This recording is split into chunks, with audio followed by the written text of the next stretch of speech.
दोस्तों, जैसा कि आप लोग जानते हैं कि आज भी इस दुनिया में हाथी के दांतों के लिए उनका शिकार किया जाता है, क्योंकि इनके दांत काफी महंगे दामों में बिकते हैं। चाइना के ब्लैक मार्केट में इनकी कीमत 40 लाख रुपए से भी ज्यादा हो सकती है। एक अंदाजे के अनुसार हर साल दुनिया भर में करीब 30,000 हाथियों का शिकार किया जाता है। इसी वजह से अब हाथियों के शरीर में एक खास बदलाव हो रही है। पिछले कई दशकों में जन्मे हाथियों के पास दांत है ही नहीं, क्योंकि अगर उनके पास दांत नहीं होंगे तो शिकारियों का उन पर दिलचस्पी नहीं रहेगी और वो उनका शिकार भी नहीं करेंगे। वैसे तो दांतों के बिना भी ये अपनी जिंदगी बिना परेशानी के बिता सकते हैं, लेकिन दूसरे हाथियों के साथ हुई लड़ाई में बिना दांतों वाले हाथी हार जाते हैं। कनाडा और नॉर्थ अमेरिका में पाए जाने वाले इस भेड़ के सींग काफी लंबे और मजबूत होते हैं, जिनका वजन 20 किलो तक हो सकता है। और इनकी ये शानदार सींग आज इनके लिए एक मुसीबत बन चुकी है, क्योंकि अमेरिकन लोग इनका शिकार करके इनके सींगों को अपने घर के दीवारों पर टांग देते हैं। इनके सींग जितने बड़े और मजबूत होते हैं, ये उतने ही ज्यादा कीमत में बिकते हैं। इसलिए पिछले 20 से 30 सालों में इनके सींगों में काफी बदलाव आया है। जहाँ इनके सींग पहले 4 फीट तक लंबे हो जाते थे, वही अब इनकी लंबाई सिर्फ 2 फीट तक ही होती है। लेकिन अब आपके मन में यह सवाल आ सकता है कि आखिर जानवरों में यह बदलाव कैसे आते हैं। तो इसका सीधा सा एक्सप्लेनेशन ये हो सकता है कि अगर एक इलाके में मौजूद सभी हाथियों के दांत काट दिए जाए, तो जब बिना दांतों वाले हाथियों के मेटिंग के बाद नए हाथियों का जन्म होगा, तो ऐसा हो सकता है कि उन बच्चों के दांत काफी कमजोर हो या फिर उनके पास दांत हो ही ना।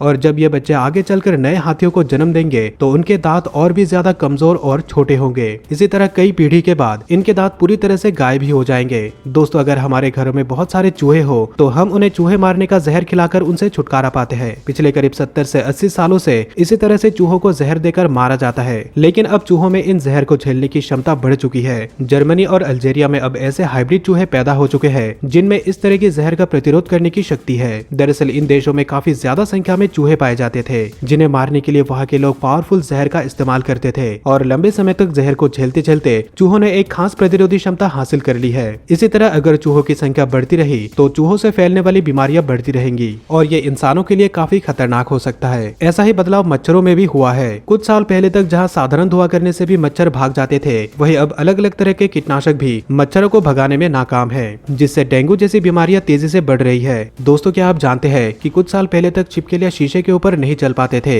लेकिन जैसे जैसे हमने अपने घर की खिड़की और बैल्कनी में शीशे लगवाने शुरू किए, वैसे वैसे छिपकलियों के पैरों की पकड़ भी मजबूत हो चुकी है और अब इन्होंने शीशे पर चलना सीख लिया है। एक इंटरेस्टिंग बात यह है कि अगर आप किसी खेत या फिर जंगल से कोई छिपकली पकड़कर लाते हैं, तो वो शीशे पर नहीं चल पाएगी, क्योंकि उनके पास शीशे पर चलने का कोई अनुभव नहीं है। ऐसा माना जाता है कि अगर इस दुनिया से इंसान अचानक गायब हो जाते हैं, तो उसका सबसे बुरा प्रभाव कुत्तों पर पड़ेगा। हम यहाँ पर जंगली कुत्तों की बात नहीं कर रहे हैं, बल्कि वो कुत्ते जिन्हें इंसान पालते हैं या फिर जो यूं ही सड़कों पर भटकते रहते हैं, क्योंकि आज ज्यादातर कुत्ते खाने के लिए इंसानों पर निर्भर हो चुके हैं, जिस वजह से ये अपने शिकार करने की काबिलियत खो चुके हैं। कुत्ते से छोटा जानवर बिल्ली को आपने चूहे जैसे जानवरों का शिकार करते हुए देखा होगा, लेकिन जरा याद कीजिए कि आपने आखिरी बार एक कुत्ते को शिकार करते हुए कब देखा था। इसलिए अगर इन कुत्तों को जंगल में छोड़ दिया जाए तो ये शिकार नहीं कर पाएंगे और भूख की वजह से इनकी मौत हो जाएगी। इसी तरह की और भी वीडियोस देखने के लिए यहाँ पर क्लिक करें और साथ ही इस चैनल को जरूर सब्सक्राइब करें। इस वीडियो को आखिर तक देखने के लिए आपका धन्यवाद।